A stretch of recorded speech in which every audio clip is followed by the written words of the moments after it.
Cầm chi vál con vál một chi mà nè với nhá mà nè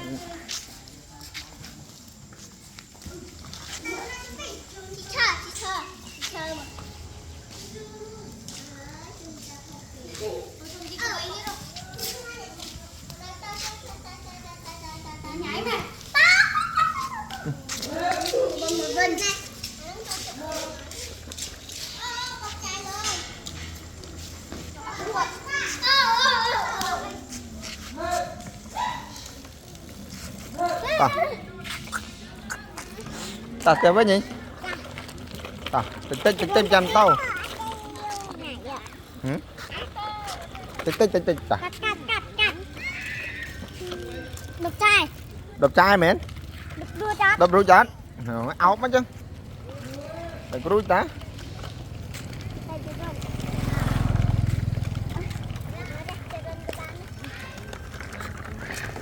thế tích cầm rinh khang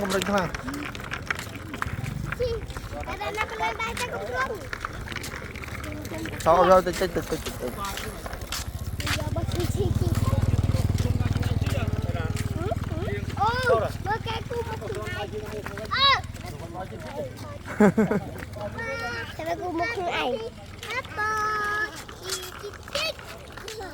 ta lên đây mùi này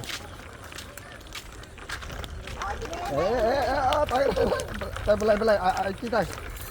hả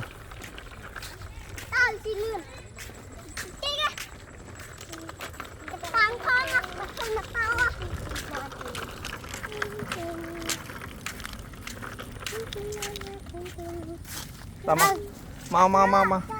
ôm tao thanh mến không thanh mến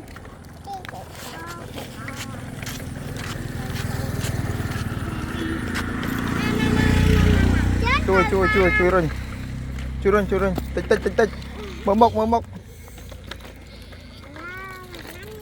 ai giờ lâu cực một mình gì linh nghe chứ nè con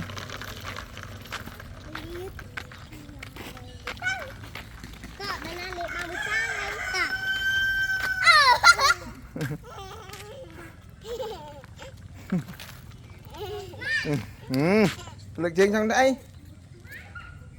ta lịch bao một trái rồi